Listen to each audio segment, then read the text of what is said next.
Welcome to the Film Lover's Guide to the Galaxy podcast, where we talk about movies you may have seen, recognized, or never heard at all. I'm one of your co hosts, Johnny, and I'm always joined with Joe and Jared. Today, we're going to try to objectively come up with a top five list of films fitting a certain criteria. In honor of the 93rd Oscar nominations coming up soon, we want to have a top five list of Best Picture nominees during the 2010s, spanning from 2010 to 2019. I want to ask you guys all first here. Now, there is a bunch of movies that got nominated during these years, but what's a one movie in any year that didn't get nominated that you felt should have been part of the group? Oh, man, okay.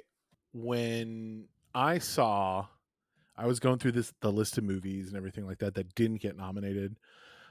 Man, 2014, like that's a big year. If you look at that, like you have Gone Girl, you have Wild, you have Foxcatcher, you have Snow, like all these movies. Edge of Tomorrow. Edge of Tomorrow was so good, and I can't believe it didn't get nominated. And then you look at what was nominated, it was only 8 movies. They could have added one more off that list. So I'm gonna go the whole.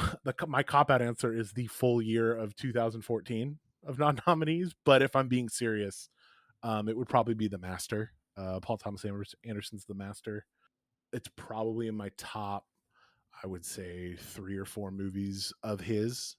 I'm a big Paul Thomas Anderson fan, and The Master, I was watching it just wide eyed when I was seeing it, just going like, oh my God, this is amazing.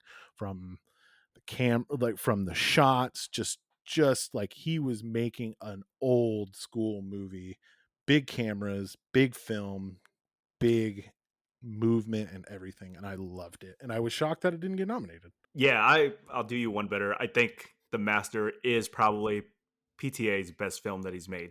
And Ooh, this is coming from a guy that loves Magnolia and also loves man, Punch Drunk Love. But I Boogie truly believe Boogie Boogie Nights is Nights. really good. Yes, Oh, but it's funny because I think to me that's his best movie simply because my wife hates that movie, and it's not because mhm. of the movie itself. She just hates anything about Scientology, and this is the Okay, closest yeah, thing to it. And so she couldn't get into the characters. But I think yeah. this is Philip Seymour Hoffman's finest work, and so it's so good. How about you, Joe?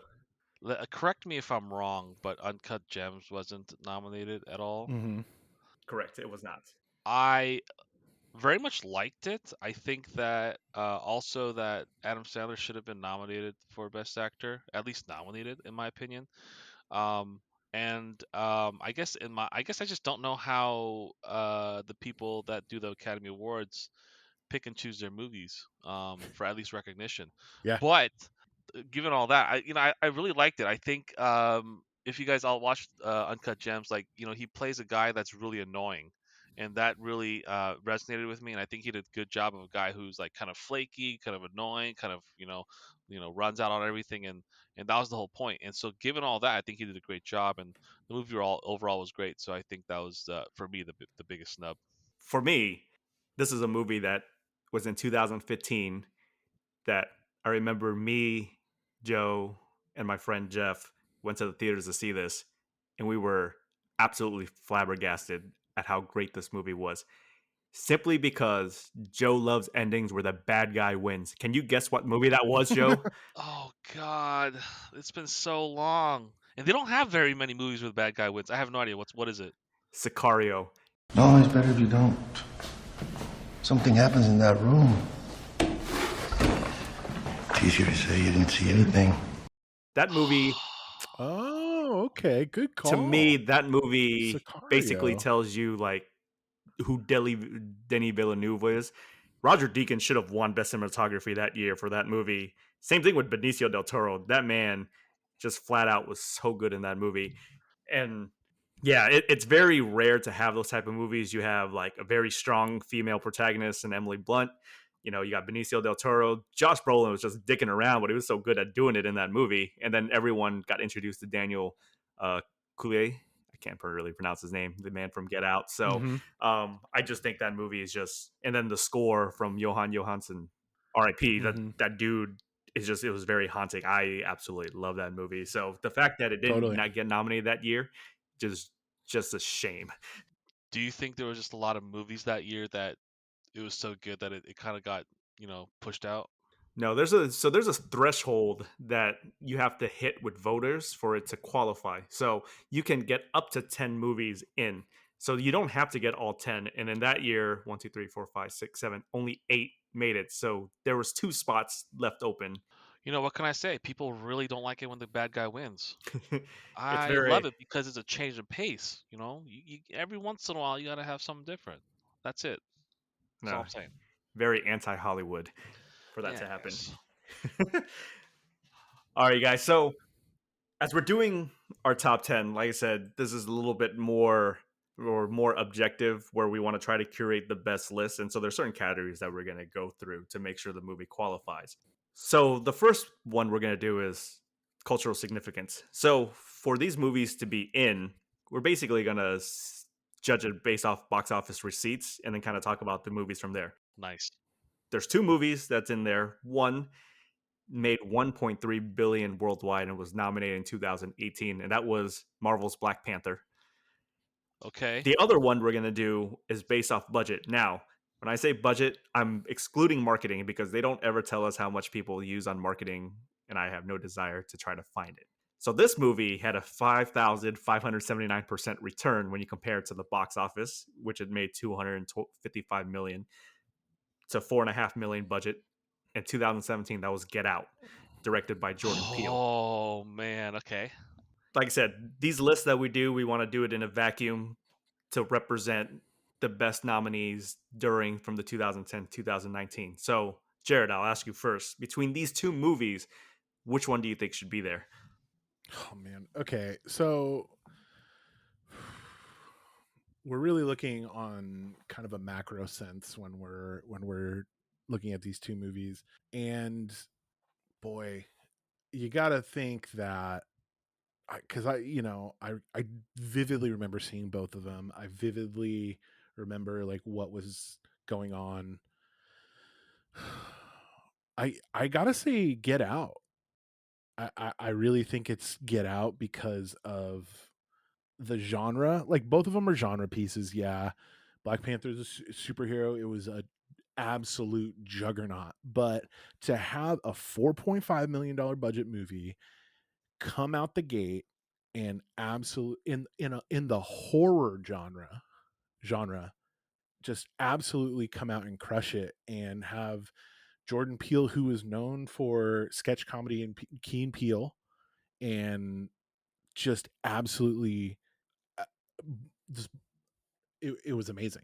Like I don't know how else to say it. Like that would absolutely be my pick. I have to agree. I mean, I don't want to, I don't want to be an echo chamber here, but also it doesn't.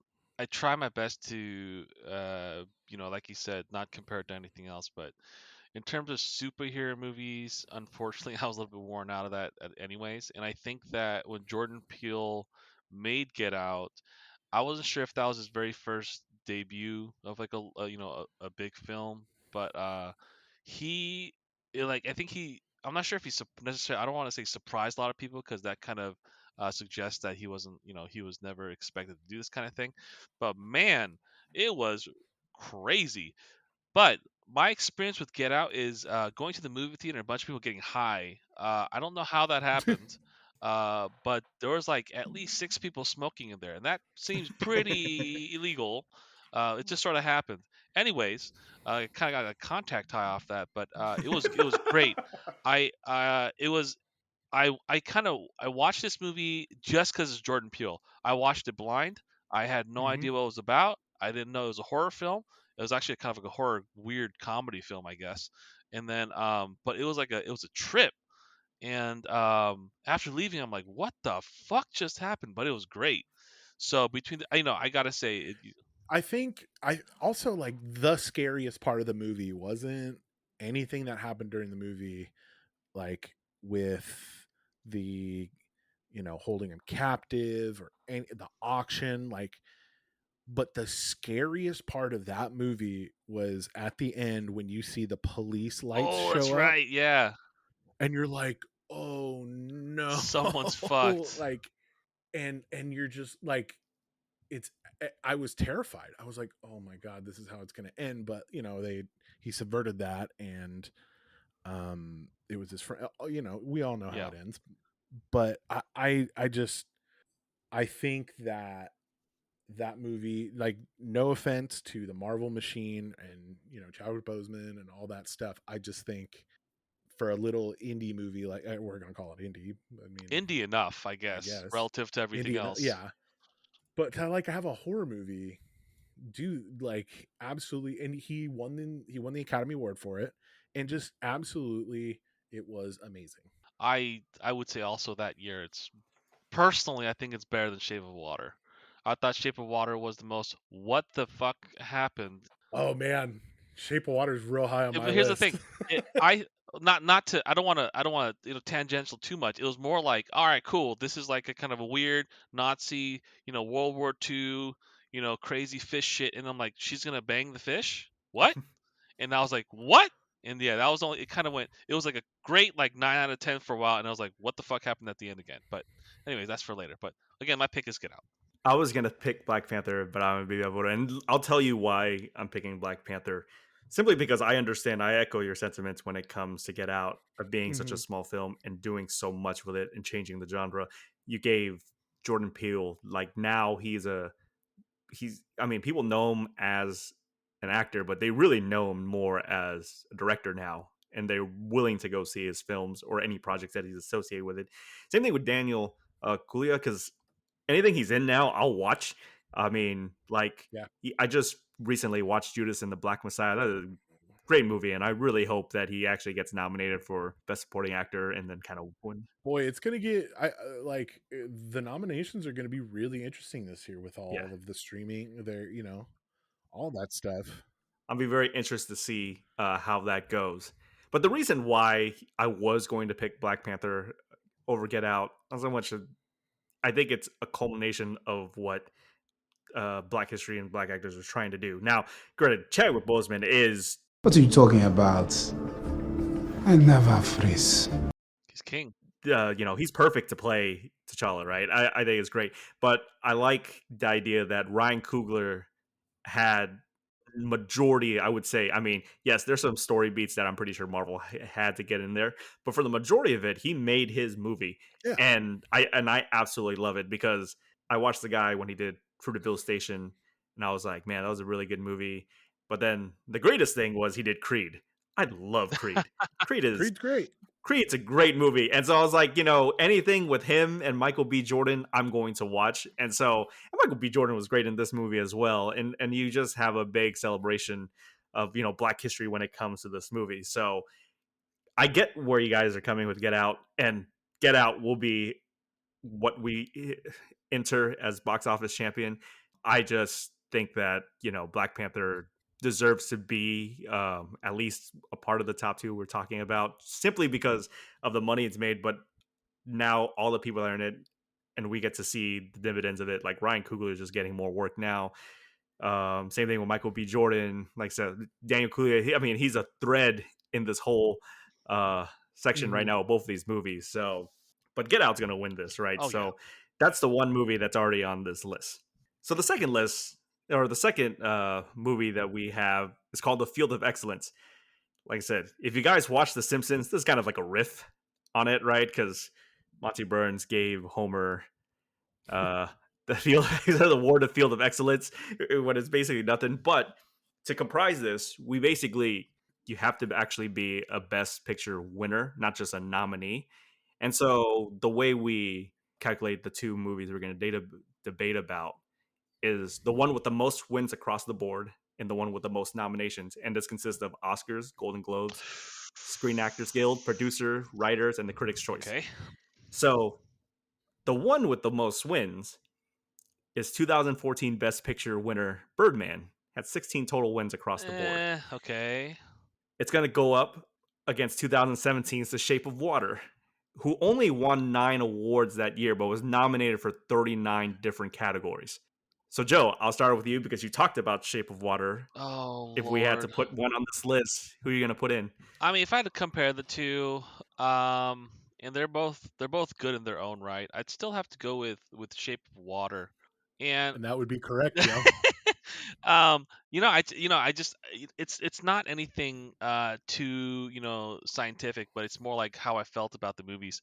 And with with Birdman, I liked it, and I think that the direction, the production, and all that was great, and Michael Keaton did a great job. I'm a big fan of Galifianakis and Edward Norton, but I just sort of and I just sort of liked the Shape of Water a little bit better, and I think it kept me engaged a little bit longer. I think that with a lot of these movies, I hate when I lose interest, like for a second in between. It kind of like breaks the disbelief for a second. But um, even when it got weird with the with the fish sex, I don't know. First of all, I still have yet to realize why that has to be a thing. Like, why did they have to add that? I don't necessarily know if it's necessary, but Because it's a fairy tale. oh god, it was just like you. Anyways, um, and the whole time, by the way, I was still thinking of League of Extraordinary Gentlemen the whole time because there's that fish dude there, and I was just like, I'm like, wait. And anyways, the bottom line is I enjoyed the movie more, that is why it's my pick. I think Birdman is the worst movie to win Best Picture in a long time. Ooh. Oh man. I hated that movie. I hated that movie so much. It's unbelievable. I think it's an actual garbage film. I love Michael Keaton. I love everybody that's in it. I think it's an actually bad movie, and I do not like the director. Inarritu is a charlatan. And I just can't handle his movies. I just think Birdman was so self-righteous, and so I am an artiste and I will do this. There was no nuance. There was he has an inability to temper his stuff. If you watch Beautiful with Javier Bardem, it is misery porn. It's like, hey, we're gonna do this and this sad thing and this sad thing. Oh, and this sad thing. Oh, and that, like, it. The one shot through the whole movie is a gimmick. All the monologues were overblown in Birdman. Like the Revenant, I just like what like I yeah, cool, a bear, awesome. Like it's basically that movie is getting kicked in the crotch for 158 minutes, and I don't I just don't get it. Okay, the last thing, Birdman is clearly a vessel for him to get one over on the media, portraying them as like the vultures in the thing, and it's just, you don't know what artists go through. I am a art. It's just like, dude, I couldn't. I hated it. I felt like I was taking crazy pills when everybody was just absolutely loving it.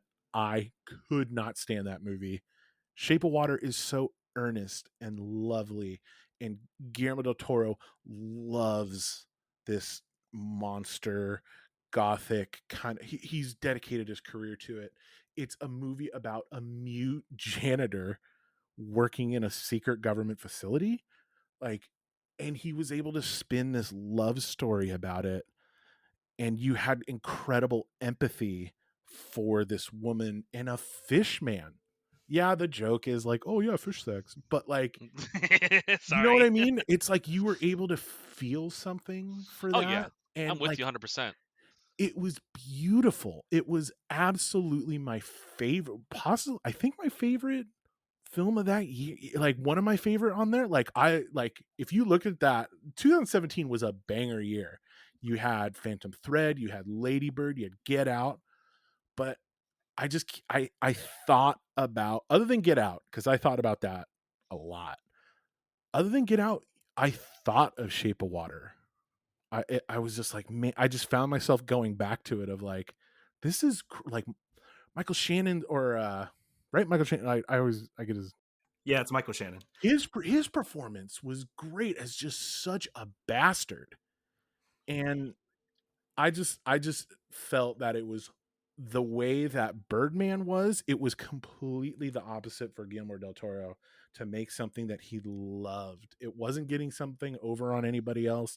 He loves these movies, and you can feel it as Guillermo del Toro as a little boy loving these monster movies and just having this reverence for that type of Hollywood. Man, you guys are nuts. I'll I get off. love, I'll get I love off my. Birdman, dude. I love Birdman. I mean, I get where you're coming from, but I think that's what makes that movie so good. It's so insufferable. I think, But I get it. No, I get it. Like you go ahead. I don't mean to interrupt. I just mean I get where you're coming from. yeah, the technical aspect, it is a gimmick, and when you're starting to notice it rather than be involved in it, then it becomes a gimmick, right? Yeah, there's really a difference between Children of Men when you're like, oh my god, it's not cutting. Oh my god. Yeah. Oh, holy shit. And then like, huh. Yeah. Okay. Alfonso Cuarón does that way better because he knows when to do it and what movements, and it's really utilized. Mm-hmm. So the one thing I absolutely love about Birdman is I get it. It's overlong monologues, but man, when they hit right, especially with Michael Keaton and Edward Norton, he knows he's an ass, and he's playing an ass in this one, but he's so good at it that you just can't help but revel in it. To me, like I said, like I completely get it. Like all of those actors, I really like everything. It's just I couldn't personally see divorce them from the director / writer / all that bullshit. You know, I hear you. You know what I mean? Yeah, I understand that. Now, regarding Shape of Water, I enjoy the movie. I think it might be Del Toro's best in creating characters, because the problem I have sometimes with Guillermo del Toro is like he creates a great universe, but sometimes he doesn't know how to like tell a very good story within that universe that he just created. And this was like he finally got it, and I'm all like, oh, thank God, like it went through, and he was telling something. And I think bringing up Ted Lasso, what I found about Shape of Water, if you watch it and you let yourself carry on with the emotions, is that it's very heartfelt, right? You actually feel good about it, and the people that you despise, like you really do hate. Like Michael Shannon was so good in me, just like hating the living guts out of that guy in that movie. And like you said, like it elicits you like feel these things, and it like, oh man, I really hated Michael Shannon. Oh my gosh, like I keep going. I said it before, but like your empathy, like that movie is just so lovingly made, and man, like it could have been made, like it could have been made years ago into a crazy B horror movie, and I think that's why I like it too. And I loved what it represented in the Oscars. Like it winning was it was a big deal because everyone was like, "What, the fish sex movie?" Bingo, exactly. Everyone's thinking the same thing. I mean, and I'm very happy that it won, because I think Del Toro does deserve it, because I mean, not only does they won Best Picture, he won Best Director for the Oscars, the Globes. DGA represented him as well, and the critics. So that they realize how much effort he put into it. And I think this is, like I said, the one movie that really meshes both of what he was trying to create in universe and try to tell a story. So I'm not mad about getting Shape of Water into this list. So we're going to move on to the next one. This is what we categorize as, did we get this wrong? And so a lot of it is based off Rotten Tomato, the critic score, and then the user score. And we're trying to find the biggest difference, both on the positive and the bottom side. And so there's two movies that are on here that we're going to debate. One, I'm so excited, is 2011's Tree of Life, where the critics gave it about an 84% on Rotten Tomatoes, while the audience gave it a 60%. We're going to compare that against Bohemian Rhapsody that came out in 2018, which was a 61% from the Rotten Tomato critics and 85% from the audience. I'm going to start this one first. Audiences are dumb sometimes. Nah, fuck you, man. All right? We know our They're shit. dumb sometimes, man. Tree of Life, I have...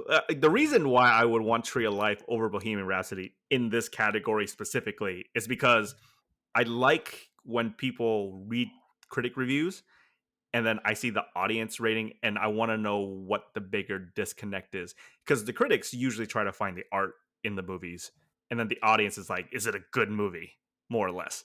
And so Bohemian Rhapsody, I'm sorry, it's just not that great of a movie. It's just, and I Oh, don't thank you, believe, Johnny. and I don't believe it should be on this list at all. While Tree of Life to me is one of the best films that came out in the last 10 years, and I think a lot of audiences just don't give it a shot. And so I Yeah, would want to put I want to put Tree of Life on this, because I think the difference is monumental, but I think it's because not enough people have been more exposed to it, rather as I think more people just with Bohemian Rhapsody, I think the audience score is high simply because they recognize the songs. I remember that song. Yeah, that's how I feel, right? Totally. I'm not a Remy Malik fan. I mean, I think he's okay. Like, he was good in the, what's that show? Mr. Robot. Mr. Robot. Like, but in terms of acting, He was great in the Pacific, right? yes, he was there too. And so I'm interested to see how's he going to be as a Bond villain, right? But Oh God, I think if he's able to ham it up, if they let him ham it up and buy into it, I am in. Yeah. Because it could be great or it could be terrible. Yep. right. So I'm going to put Tree of Life as my vote here. How about let's go with Joe first. I think he might have something different here. Because here's the thing though, like obviously all of this is biased because I am basically the audience. I am, but I also have to admit that I'm pretty obtuse in terms of giving credit where credit's due. I think that when I first watched Tree of Life, I'm not gonna lie, I'm like, ooh, Brad Pitt, let's watch it. That was really my entire reasoning to watch Tree of Life. I thought, looking back into it, because I watched it recently again, it was very artistically done. I think that a lot of cinematography is well done. I think the story is well done. And I think that it's crafted beautifully, and I think that that's the reason a lot of the critics like it. I would also assume a lot of the audience didn't like it just because they're like, I don't get it. That's the whole thing. Like, I don't get it, and I understand. Okay. Whereas for him with playing what was the other movie again? This was Bohemian Rhapsody. Bohemian Rhapsody. Bohemian Rhapsody. Um, I I mean, I liked it. I think that I get why the audience liked it because always going to be, people think about the songs, think of, people, a lot of people know about the stories. Um, on a side note, I think the dental work there done wasn't very good. It was kind of, it wasn't great. Like if you understand if you understand how this is made, basically because Freddie Mercury had a lot of teeth basically and like a huge overbite. They have to give him like pretty much a denture to wear on top of that. I gotta say it's impressive that he did the whole thing with that on. And Well, he didn't sing. He lip synced the whole thing. yeah, I know. I absolutely know that because I don't think he's gonna be a good singer. I'm pretty sure they did all that. I think with the denture in place, I don't think he's gonna be able to sing with all that shit. I think that if we're looking strictly at the way he represented Freddie Mercury, I think it was fine. Um, could it have been better and could have picked somebody else? Maybe, but I think it was fine.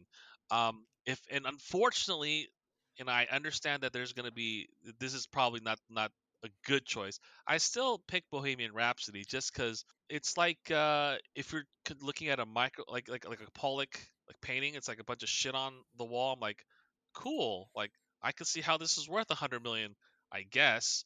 But if I saw a photo of a car, I'm like, sweet, nice car. So it's a very, Neanderthal way of looking at it, but that's just the way I pick at it. So I understand my limitations at all, and that's why I'm Freddie Mercury. All right. So before Jared goes into this, let's take a critic for Tree of Life here. So Stephen Ray of the Philadelphia Inquirers wrote, not only aspires to change your life, it tries to explain it from the first cosmic blip to those busy amoeba splitting and multiplying to jellyfish jellying through the primal seas to the planets lined up in a row. Compare that to a user who gave it a half star. Ooh, the questions that battered my brain. Beautiful looking nonsense. Yeah, I mean, but I don't. Okay. All right. Let me read one from Bohemian Rhapsody, right? So, Richard Roper. Yeah, Richard Roper. The only redeeming value of Bohemian Rhapsody is it's so bad, there's plenty of room left for a much better biopic about the one and only Freddie Mercury.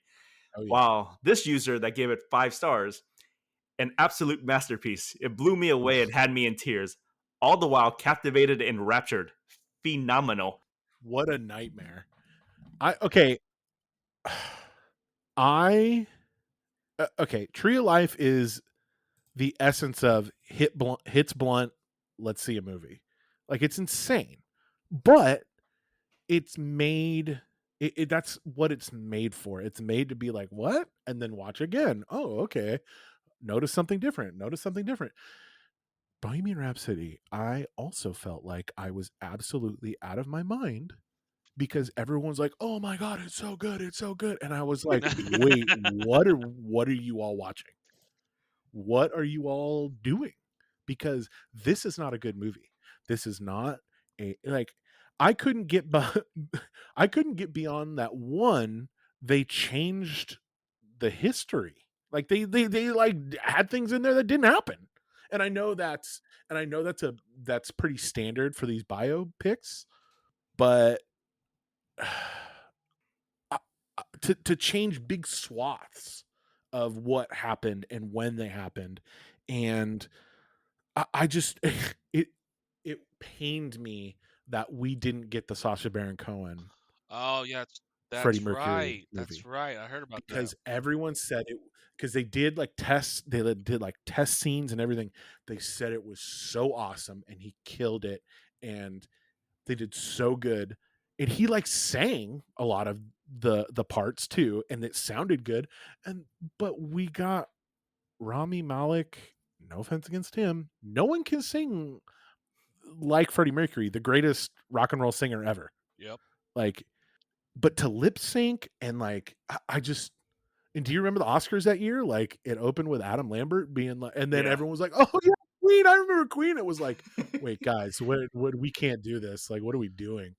So, like, I didn't really particularly like Tree of Life because I wasn't willing to buy in and just see it over and over and over.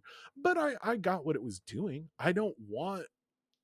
I liked it way better than Bohemian Rhapsody. Let's just put it that way. One little side note is I do the one thing I definitely liked. I think most people would have for a Bohemian Rhapsody is that when they did that giant concert, they did try to do shot for shot the same thing as they did. Mhm. So, and I remember some people posted a side by side video. They did a pretty good job of shot for shot. So, within that Totally. context, I think they did an excellent job. Everything else, I could see where you're coming from.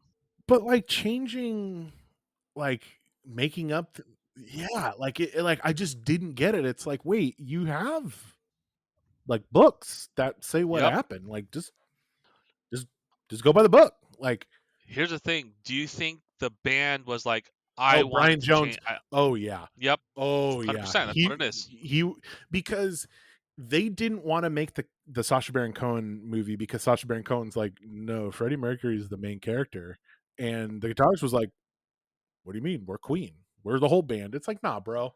Sorry, but It's a one man show. I mean, It's a one man show. yeah. I'd say it, but it's coming from a big Queen fan. But you take off Freddie Mercury, you're not really left with much. Brian May. Sorry, it wasn't Brian. Oh Jones. yeah, I didn't hear you. Brian May. God. I mean, look, I think shit. I think he's a fine guitarist, and I think he did a good job. But I hate to say this, but he might have captured lightning in a bottle. Like he could have been at the right time, at right place at the right time. It could have been a different guy with Freddie Mercury, and they would have done just as good job. Freddie Mercury led the way. Yeah, it would have been. I think they would have been. If you have a different front man, but that's besides the point. That's for a music show. We're gonna get Tree of Life into this. Thank God, one of my movies made out of this 3. So the final one we're gonna call Let's Agree to 2. And I love it that we have 3 of us here, simply because, what I want to do is go one by one collectively what our top 5 is. Sans these 3 movies, since these 3s are in, if it's in your top 5, doesn't matter. It's already removed, right? The goal is we're gonna name our 5 movies that we think are in the top 5 within this category list. And then we're going to debate and we're going to agree to just only 2 of them to complete this list out. Okay. I have Jared go first actually, we'll do 5 to 3 and then we'll go 2 and 1 together. So Give me Okay. your number 5, 4, and 3. So number 5 would be Winter's Bone. Whoa. Yeah. Interesting. Yeah, dog. Interesting. So Winter's Bone was in 2010. It was, man, I loved this movie. Like, and I like again, I felt it just didn't get its due. Really, I felt. I mean, it got nominated and everything, but it was the first time we really saw. It was the first time we really saw Jennifer Lawrence kind of on the scene, and it was such a great noir kind of modern day story, and it got in, got out, and just did a really good job. She was nominated for it, best adapted screenplay, best actress, best picture. Like, she just absolutely she really endeared herself. I mean, I don't matter, but like to me, and like I was like, man, this is a girl that we're gonna see big things from, and we did. Winter's God, that movie, the scenes that stick out are like just like the times like when they were in like the living room just playing that old bluegrass music, and I was just like, man, this is some moody ass movie, and like I loved it. I ate it all up. My next one, because it was Shape of Water, um, was Whiplash. Oh wow, that's a great film too. Whew.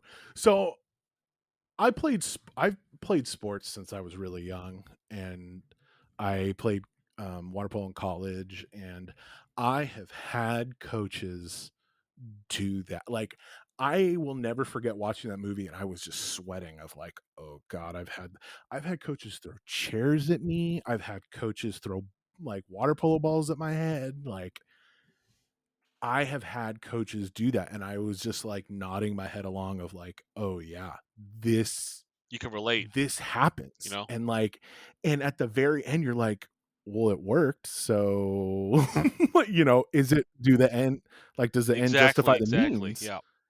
And it's in my crazy brain, it was like, wait, yeah, I mean, totally, because like he's gonna be, he's like the best in his field and everything. I'm older now, and then like, I absolutely do not advocate for that type of abuse or anything like that, but man, that movie got me on a visceral ass level, you know like, ooh, like I'm getting goosebumps right now thinking about it. And then my number 3 is Parasite. Number 3 is your Parasite. God dang. Oh yeah, buddy. Oh yeah. Parasite. So I watched Parasite again yesterday, actually, kind of in preparation for this, because it's been a while since I've seen it.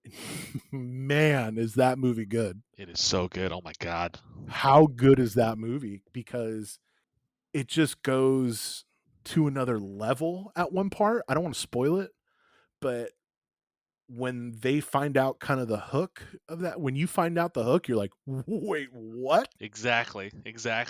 Like, oh my goodness. Like, and it's been a while since I've seen a movie like that. I wish I would have seen it in theaters, because I I would have just, I feel like it would have been just another, there's very few movies I've been in the theater for and it been like, wait, what? Like, even at home, and like for it to be able to do that to me at home, like I'm just watching in my room just going, what? Yo, I mean the the actual the guy who made it, his movies that he makes are just some crazy ass shit. So it's kind of on par. Oh yeah, but it's all like, all of his movies revolve around that type of, Oh yeah, I'm with you 100%. Some crazy shit. that, like, the family getting themselves into this situation where external forces are just kind of going sideways for them. I love The Host. God, The Host is such a good movie. But yeah, Parasite, man, all the way. All right, Joe. So give me your 5 to 3 right now. I just want to remind the listeners that I'm basically the audience, like the dumb audience sometimes. My number 5 is The Big Short. I think that I liked just the way, because they had the whole talking heads bit, because it was kind of unique because they had these big stars do talking heads. Like, what? I like the story behind it. I like that even though it was about kind of like a shitty situation for a lot of people, and for a lot of us, we went through that ridiculous housing crisis and all that. I think that it was well made. I think that it taught, at least taught a lot of people a lot of things. And unfortunately, had a mega sad story, which ending, which everyone knows, like everyone, those bitches got away with it. But um, I think I liked it, even if it's somewhat educational, and educational films, blah blah blah blah. But I very much like that. That's my number five. And I don't like to pick a lot of like sad ending movies necessarily. Just I guess nowadays. Number four would be Silver Lining Playbooks. I it was, it was. I think it was very for whatever reason, it's kind of a very wholesome movie. I like, the ending was really nice. I think Bradley Cooper did an excellent job, and I think, back to Jennifer Lawrence doing big things. This is one of the big things she did, and I think that in terms of chemistry, Totally. excellent chemistry between the two. Dancing, awesome, and I like I like the story. I like the story. I like the movie. Okay, and then you said number three, right? So number three, Toy Story 3. I think that Pixar, man, I'm a big fan of Pixar. Um, I I don't know necessarily how I feel about Disney getting their hands into Pixar, and because Pixar, they pretty much just make gold all the time, and I was a little bit worried about Disney being like, all right, we have to have a scheduled release every year. Doesn't matter if it's necessarily the best thing ever. Just push that shit out and make the money. But I'm glad that Toy Story did well. Toy Story 4 again was good, and this is not necessarily my pick or anything, but Toy Story 3 was, in my opinion, should have been a nice, clean, like very very wrapped, packaged ending. It was great, and I think that it made a ton of money. I think it did really well. I don't think they should have made a Toy Story 4, but given that Disney's like, make that shit, I think that did fine too. But Real talk. I didn't see Toy Story 4. I you're didn't want not, to. dog. You're not missing much. You're It's like really you not didn't. missing much. If anything, it saves you from realizing that Toy Story is one of the best trilogies out there. You don't need an epilogue. When Andy goes, bye friends, and then pulls away in his car, one, I lost it Yeah, Mhm. in the theater. I don't care. I'm a grown ass man that's not afraid to cry. And two, I was like, okay, if they make any more, I will not see it because of that. I'll go through. So number 5, I actually have Ladybird. I think Oh, that was out on of my all list too. out of all the movies, like it's just the mother-daughter relationship. But the relationship she has with her family is great, but it Totally. felt so conversational and it felt so real. And Saoirse Ronan is so good, and Greta Gerwig. And this is the thing, Greta Gerwig is a very hit or miss actress with me, because like the whole Bumblecore thing, I can get her sometimes, don't. Like Frances Ha, no, Mm-hmm. I like that movie. which is funny because Mistress America I like way more, and I know that might be the more annoying out of the two movies. But she's very hit or miss. But as her first time directing the movie, it's very sure hand. I absolutely love it. And then now being married and going to Sacramento every year for 4th of July, it's funny to see some of the stuff they have, and I'm like, oh, I know where these places are. That's pretty cool. But yeah, I love Lady Bird. Number 4, I have Dunkirk. So wow, good pick. I love Yeesh. Dunkirk. It's one of those movies where it's just a technical achievement to me. Like whether you guys like the story or not, that's something else. But I think this is the most sure hand that Nolan has done. I love that the intensity started from the beginning of the movie all the way towards the end, and it did not let up. And that's, to me, such a great factor into that movie. Number 3 is The Social Network. I absolutely love. Oh, number Three. 3. Yeah. Damn, dude, that's pretty high. So Brother.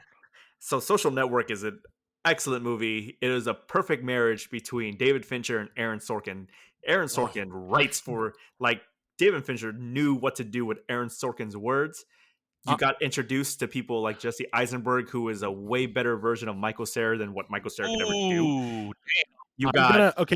you got Andrew Garfield that introduced. You got Justin Timberlake showed that he can do it, and then the fact that you finally got a score from Reznor and Atticus Ross, and then you realize now from that time, from that movie all the way till till recently because they just won for Soul for best original score or in the Golden Globes. You know how ridiculous that is. Like Soul, Yeah. you wouldn't even think twice about it, right? And so that was I have for number 3. Who do you have number 2? Is Mad Max Fury Road. Oh my god. That shit was Because basically chaos. it was the best piece of feminist filmmaking done this decade. It was the craziest film of the decade. I almost put it at number 1 because it was the first movie I watched when I got a subwoofer for my stereo setup. At any point during that movie, you can sit down and watch and be like, yeah, okay, I'm in from the chase on. It was so visceral and good. And despite like Tom Hardy's weird speaking in there and all like that, Charlize Theron absolutely blew my mind as Furiosa. And like, come on, like the way it was filmed, I loved it. And I don't really have the big like sentimentality for the other Mad Max movies. I think they're great, but like when I watched this movie, it was more, and it was building and building and building and building, and until you were like, that's a guy playing a guitar with fire spurting out of it to control the horde of cars. It was unbelievable, and I don't think we will ever see a film made like that again. I think it's the best action film of 2010 or the decade. You know, Absolutely. and so Joe, you absolutely, like I don't know, like what would you say is one of the better action film, Johnny? Fallout. What? Mission Impossible Fallout is if we're talking pure action, like it is simply or you can even give Rogue Nation. Now, that doesn't mean it is a better movie than Mad Max Fury Road, because I think it is the better movie because it actually add elements to it. But if we're just talking pure action, I would watch those two before. I would say that's what makes you wrong, because if you're talking pure action, Mad Max is straight like cocaine. It's like gunpowder the whole time. Yeah, but so is Tom But then Cruise. I just can't, like, I love the Mission Impossible movies, don't get me wrong. I still to this day when I'm testing a microphone level, I say toast. But I just I don't know, Tom Cruise, I can't really. I mean, I get that he's a weirdo, and I understand why. Dude, he's a weirdo. What? But why is he a weirdo, Joe? I don't. Dog, you know what? Here, I'm gonna get onto a little tangent here. Let me address the action bit first. I think that is it about Tom Cruise and fish? Well, Jesus Christ. All right. Anyways, here's the thing. So I think that in terms of Fallout, if we're just to kind of finish that little bit, I think Fallout's a very refined action, very very like this is refined. Whereas Mad Max is like just a whole shit ton of fucking everything, which is kind of like all up in your face all the time. Anyways, that's my thing. Anyways, with Tom Cruise, if I had his money, and if the rumors are true about Scientology and his essentially a bunch of slaves, he bought power.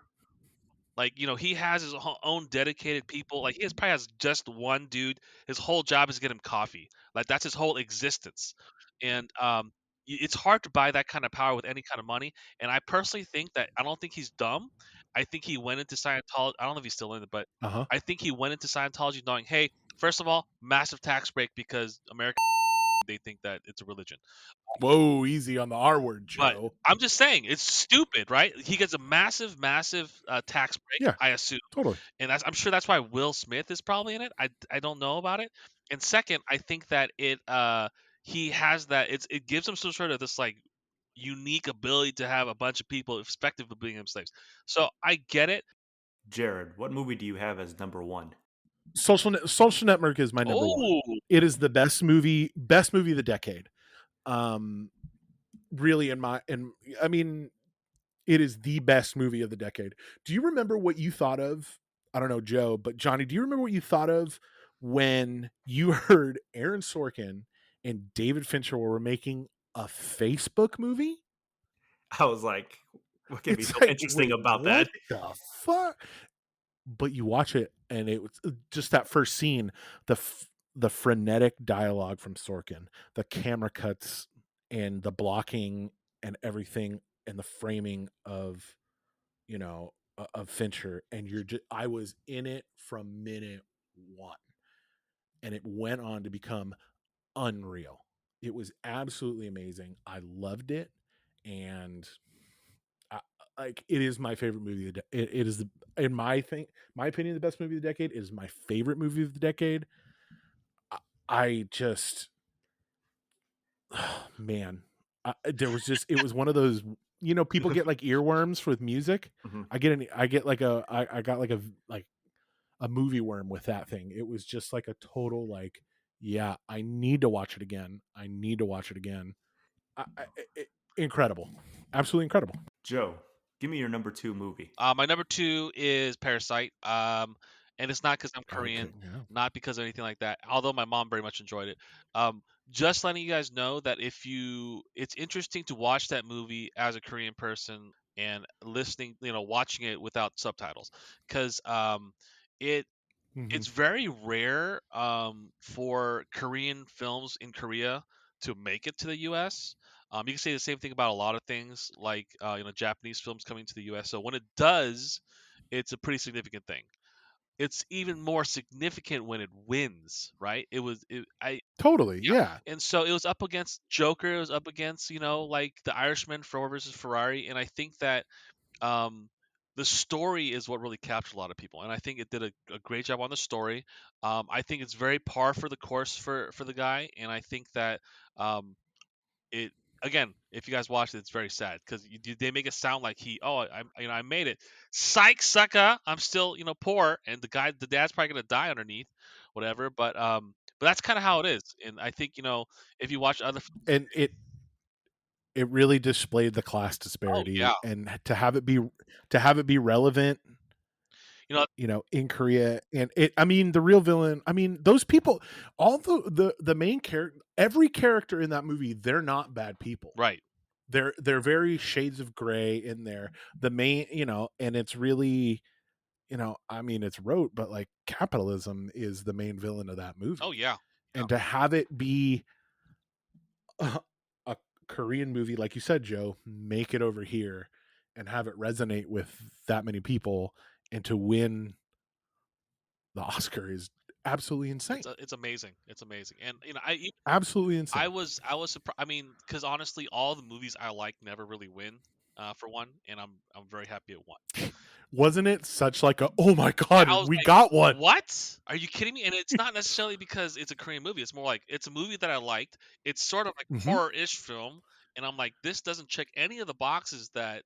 I was like, "Ah, It's a total yeah." thriller. I was gonna be like, Absolutely. I was figured Ford versus Ferrari's gonna win just because of everyone in it, or like 1917, or maybe Joker. Hmm. Joker was kind of a dark horse because again, weird horror action films don't seem to do well. That movie, yeah, that movie's got a lot going on. Yeah, I mean, I mean, Joker. I mean, kind of off topic again, but Joker. Whenever they keep on remaking it and reinventing him and all this stuff, um, I always feel like, oh, let me just test to see if the audience likes it. What I'm thinking is, if Heath Ledger did such a good job with Joker and people liked it, just continue it. Hmm. What do I know? Yeah, I know what you mean. That's I just, man, that movie was like incel the movie. Like, I just couldn't, get, I just like was like, ugh. Yeah. It's, I mean, again, I understand why Joker was so well liked. I was like, it was good. It totally. was good, but not like, oh, I'll watch it again. It was like, oh, Joaquin Phoenix, good job. He was out of the game for a while and he did this. Amazing. Yeah. And my number one, and this just goes to show that I like music, is just La La Land. I Oh, Yeah. not Moonlight. No, but La La Land. I'm a big fan Mhm. of the music being done. I'm a big fan of the story. It was very romantic. Again, super sad. I love Ryan Gosling. I love Emma Stone. John Legend could have probably been someone else, to be honest. But I like the dynamic between the two. I think Damien did a very good job of directing it all. I think the timing of it all and everything he put in. It's I like to tell the audience here, like I'm not a big rewatch movie kind of guy. I kind of watch like Mm-hmm. awesome, on to the next, with the exception of like TV shows and all that. But this one I've watched a couple times. I like it. I'm a big fan of the music, and that's my number one. Could be a kind of a one off. Totally. That's, it. Watching it. God, you're reminded how much Hollywood is in love with Hollywood's story. Yeah, 100%, dude. And if okay, there's no better illustration of that than 2011 with The Artist winning Best Picture that year. Yeah, I mean, Like Hollywood loves Hollywood. They're so into their own shit. and I think that a lot of these people who, when they make the movie, like, all right, we're gonna make a movie trying to win an award, and I get that, and I feel like that kind of makes it a little bit disingenuous. Like, you should be making a movie Yeah. I about whatever you want to do, and how it turns out at the end is secondary. yeah, I mean there's a reason why Oscar bait is a Yeah. is a Really? pejorative. I mean, but like you said, Joe, it had a kind of earnestness to it. It was like a really like, yeah, okay, I can get down with this It's a for very cute movie. 90 Yeah. 90 to 100 minutes. Like I totally inoffensive. Yeah, I could see where you come That's from it. on that And so, for sure. and I know that there's other opinions of it, and I think that there's, again, a lot of great movies in that decade. It's just my personal opinion is all. John, you're up. At number 2, I actually have Arrival. I absolutely love this What? movie. Alien movie? Interesting. Oh, I mean, first of all, Denis Villeneuve should have been a 2-time Best Director Oscar winner. But I absolutely love where the story is kind of going from. Amy Adams makes that movie a lot.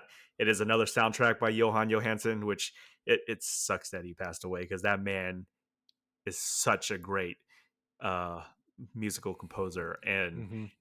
that movie, I knew nothing about the source material it was coming from, so it actually really had me on the edge of my seat as I was like watching through the film. And like I said, I like kind of like sci-fi movies like this, and Yeah. it really had a personal touch to it that made me realize at the end, it's one of the few films where it wasn't trying to hold your hand as it's trying to tell the story. It's like, we know you're smart enough to think about this, so just keep along with us, and it continues as the story evolved. So that's my number 2. Number 1, Joe is right with Damien Chazelle. He just had the wrong movie. It is Whiplash. Like, I think that's the best movie I've watched. I mean, Hell yeah, relative dog. to all this is, I echo a lot of what Jared is talking about when it comes to the drive to it. And, Mhm. not only does he incorporate the jazz music so well, the 2 actors, that's all it really is. And he casts them so well because Yeah. Miles Teller, he plays an asshole so well, and it makes it work so well within this movie. And J.K. Simmons, that guy has always been a revelation, but this is like his like breakout, and it's all like, you just realize how I thought great Miles an actor Teller he was is. going to be way bigger than he was after Yeah. this. I thought he's like, oh, he's the next guy. Yeah, I think he just got pigeonholed. I don't think So- his And then range he did gets Fantastic faster. Four. Yeah. Hey, man. Fan Four Stick. if you get, I'm pretty sure he made fat cash off Fantastic Four. Like, you have to, right? And so I understand, as someone I don't who, know. well, maybe or maybe not, but I'm saying, like, he's not necessarily an A-lister per se. Hey, I would say, I was on the Miles Teller train since the Footloose remake. So and I think he's a great actor. I think he does an excellent Mhm. job. Absolutely, you have to be Yeah. in that role. But I also have to understand that as an actor who you still need to make paper. So I don't blame him for Fantastic Four. I think Fantastic Yeah. Four was a terrible film, but if you got paid fat money for it, hey man, I'd do the same thing. That's it. Right. Johnny, what did you think of after you watched Whiplash for the first time? I was Do you like, oh, remember? shit. Yeah. Were you just like, I was flabbergasted because Yeah. I honestly, and this is where the part, and if you guys, yeah, like, I mean, kind of spoilers, well, whatever. I mean, There's a moment like towards the end where you see this look in Miles Teller's eyes, like that he's achieved something. yeah, And then it cuts back to J.K. Simmons, and he's like, "No, you haven't." And I'm all like, "Oh my god!" It's like, oh my god, you hit a pinnacle. You thought you hit it, and the teacher is telling you, no, not yet. You could do better. And I'm just like, oh my God. All that looming sense of dread welling up, going, oh man, this guy has fucked him over. But then oh my God, just want to watch that movie again. Like, it's just so intense. Like, I was exhausted after watching it. I remember that. I was just like, God, I am tired. Good choice, Johnny. We named our 5. We got to put 2.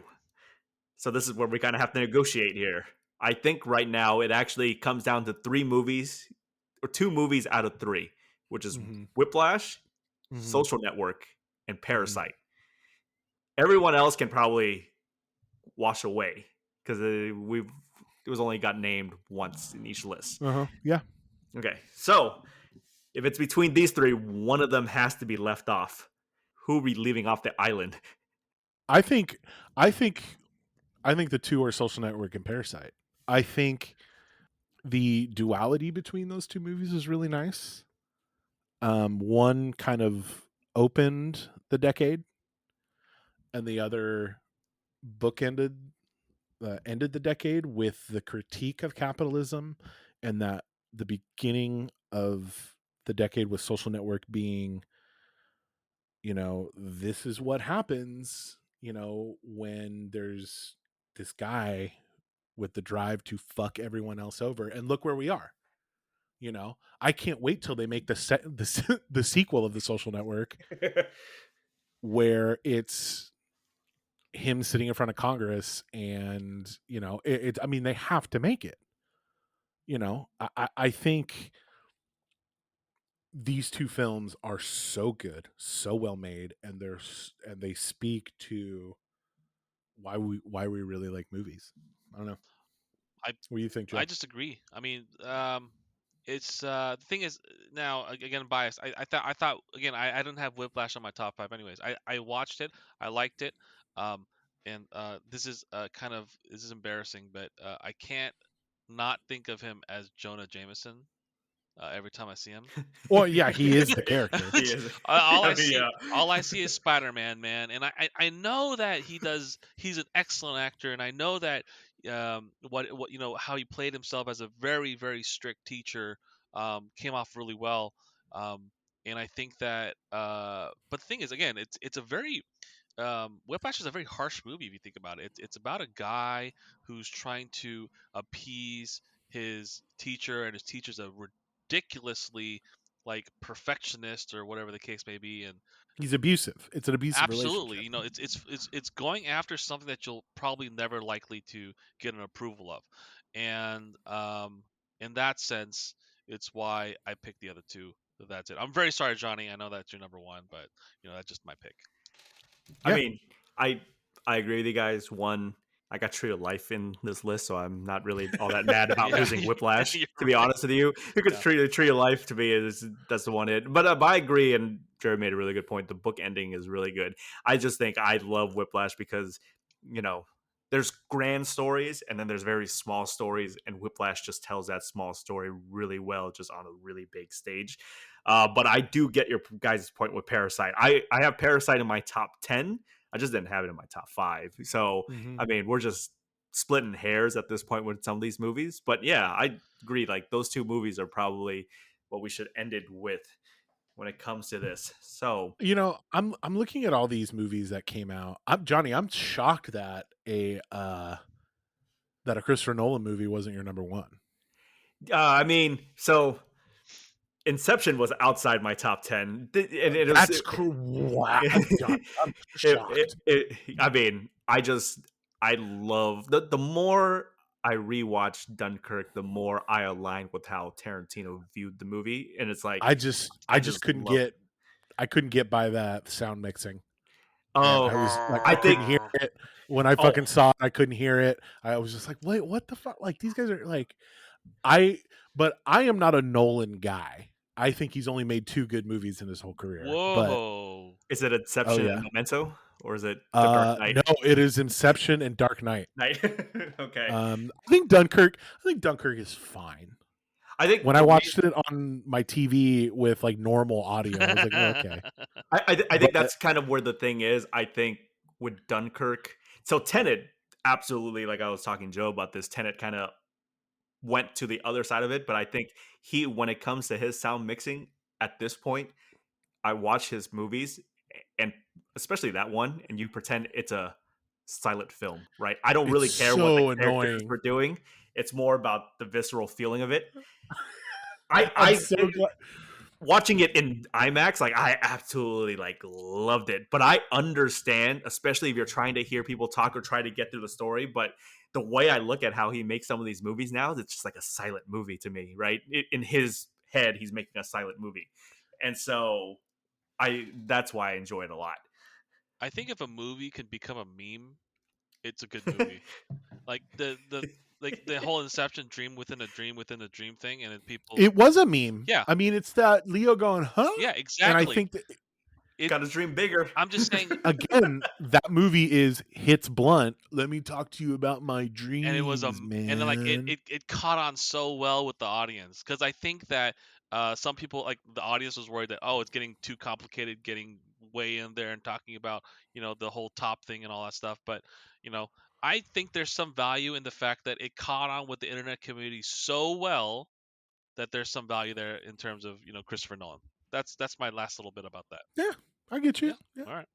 So to recap our top 5 list for the best pick nominees of the 2010s, for our cultural significance spot is 2017's Get Out. For our Field of Excellence slot is 2017's The Shape of Water. For our Did We Get This Wrong slot is 2011's Tree of Life. And for our Let's Agree to Two, we have 2010's Social Network and 2019's Parasite. To everyone that has listened and downloaded this episode, thank you again for listening to us and giving us a chance. We are in the process of setting up a show IG, Twitter, and Facebook account. In the meantime, you can follow all of our individual social medias. Jared, let the audience know where they can find you. Oh God. The plugs. Yeah, you can find me on social as J Luthy, JLUTHY on Instagram. I post a lot of pictures of my dog. And on Twitter, I talk about pro wrestling a lot and a bunch of other bullshit. It's the best way. It's fun. And I'm Joe, not. what about you? I fuck social media. I don't. This is the way. Yeah, I have a Facebook I haven't updated in about 15 years. I usually Good use call. it to look at other people's photos. I have an Instagram that I'm not active. I'm very active of. I use it to look at other photos, and I have a Twitter account that I use to follow other people's Twitters. That's really about it. And also I think it's the fact that I don't really have a lot of interesting things to say, but hopefully that'll change. We'll see. You can find me on IG and Twitter at JNO11. That's JNGO11. Like we said earlier, thanks again for giving us a shot, and hopefully you come back next time where we discuss Eddie Murphy's return coming to America, and we will give you our top 5 movie lists with Eddie Murphy as the star. See you next time. Peace.